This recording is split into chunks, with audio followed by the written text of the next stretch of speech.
Garden City Center in Cranston is the setting for Rhode Island National Drive Electric Day. This is an event to promote alternative fuel transportation and EVs, electric vehicles. This event here at Garden City Center is one of about 150 events nationwide to promote electric vehicles and raise awareness about their benefits. Kia has an entry in the EV arena, the Soul. And John, tell us about the Kia Soul. Okay, it's an all-new car. Just came out in California last week.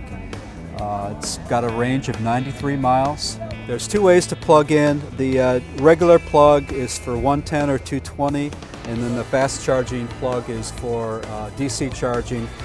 But Dennis, even Mercedes-Benz is getting into the EV world. Tell us about this B-Class. It doesn't look like a Mercedes, but it's an electric. Nope, not to us in the United States. It's a B-Class platform, which has been in Europe for many years, and this is the first time it's in the United States. It's a front drive based system, but it's all electric. There's no engine at all.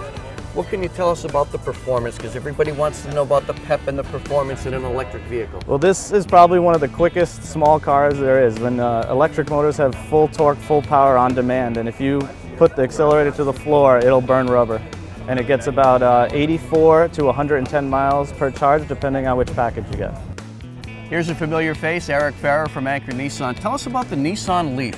Well, John, the Nissan Leaf, it's redesigning this year and increasing the miles, so it's exciting a lot of people, and it's bringing in a very big crowd now that you're well over the 100-mile mark, and the cost of ownership is almost next to nothing.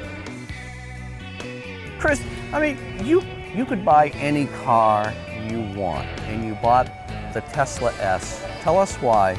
Well, the main reason is efficiencies. So on average, I can get about 300 to 310 miles, and that's driving at highway speed, 65, or maybe a little higher, to keep up with traffic. And then if I go into the back roads, I can actually get a lot longer range. I can get 340, 375 by going to slower speeds, just going the back roads. So at this point in time, this really kind of has the mother of all electric batteries compared to some of the other vehicles we see here today. Oh yeah, and they're continually improving them. I think Tesla Motors they're talking about a 500-mile battery.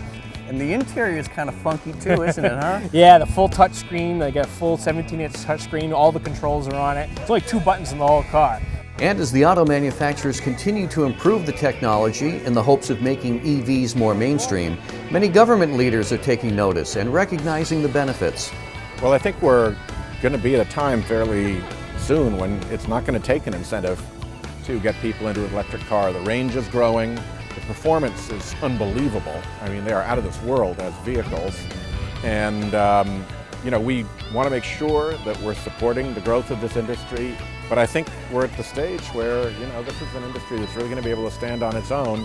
And you're seeing all the major gas-powered vehicle makers move in as well. So they know this is a big future.